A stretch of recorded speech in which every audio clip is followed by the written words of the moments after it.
नमस्कार, मी वृषाली पाटील बातमीपत्रात आपलं स्वागत करते। सुरुवातीची बातमी।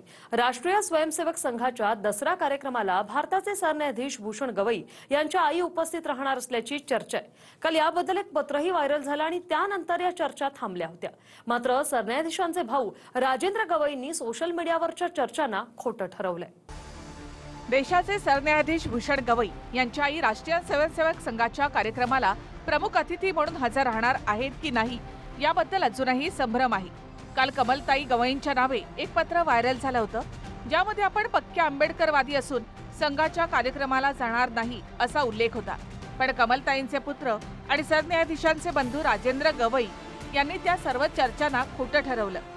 या काळामध्ये गवई साहेबांचे अटल बिहारी वाजपेयी आणि इंदिरा गांधी यांचे अतिशय जवळचे संबंध होते। विदर्भाचे नेते, महाराष्ट्राचे नेते दिवंगत गंगाधरजी फडणवीस विदर्भाचे असल्यामुळे आणि विधान परिषदेचे सदस्य असल्यामुळे दोघांचे ते एवढे घनिष्ठ संबंध होते की भावाभावाचे संबंध होते, परंतु विचारधारा त्यांची नेहमी वेगळी राहिली। तेव्हा एखाद्याच्या कार्यक्रमाला गेलं की आपली विचारधारा बदले असं मुळीच नाही। एकमेकांच्या कार्यक्रमात गेलं पाहिजे अशा मताचा मी आहे। न्यायाधीशांच्या आई आहेत त्या तो अँगल घेऊन बघितलं जातं।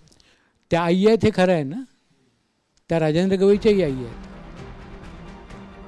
हा एक दुसरा भाग आहे की त्यांचा मुलगा तर सरन्यायाधीश आहे, पण याचा अर्थ सरन्यायाधीशांनी त्यांना व्यासपीठावर नाही, सरन्यायाधीशांना थोडी बोलावलं, त्यांच्या आईला बोलावलं। सोशल मीडियामध्ये कमलताई गवईंच्या नावे व्हायरल पत्रामध्ये असं म्हटलं होतं की संविधानाप्रती आम्ही प्रामाणिक असल्यामुळे संघाच्या कार्यक्रमाला कदापि जाणार नाही, याची सगळ्या महाराष्ट्रातल्या जनतेने नोंद घ्यावी।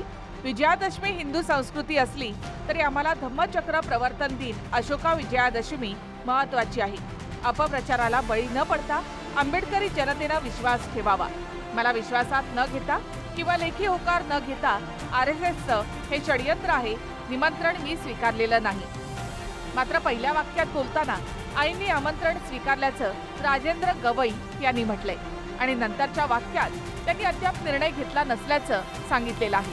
दुसरीकडे होकार मिळाल्याशिवाय संघ पत्रिकेमध्ये नावच छापत नाही असं संघाचे जाणकार म्हणतायत। 3 ते 5 तारखेला संघाचा कार्यक्रम अमरावतीत होत आहे आणि त्या कार्यक्रमाला आई साहेबांना निमंत्रण भेटलेलं आहे। आई साहेबांनी ते निमंत्रण स्वीकारले आहे। मी आई साहेबांना तर सांगेल की अजून आई साहेबांनी निर्णय घेतलेला आहे। तुम्ही कोणताही निर्णय घ्या, एक मुलगा म्हणून आणि रिपब्लिकन पार्टी ऑफ इंडियाच्या सरचिटणीस म्हणून मी गंभीरपणे त्यांच्या पाठीमागे उभा राहील। संघाकडनं अधिकृतरित्या जे सांगितलं जातं ते ज्यावेळेला त्यांना त्याचं पत्र मिळतं किंवा होकार मिळतो त्याच वेळेला ते नाव घोषित होतं। त्या नावाप्रमाणे कमलताई गवईंचं नाव घोषित झालं। Bureau report TV9 Marathi.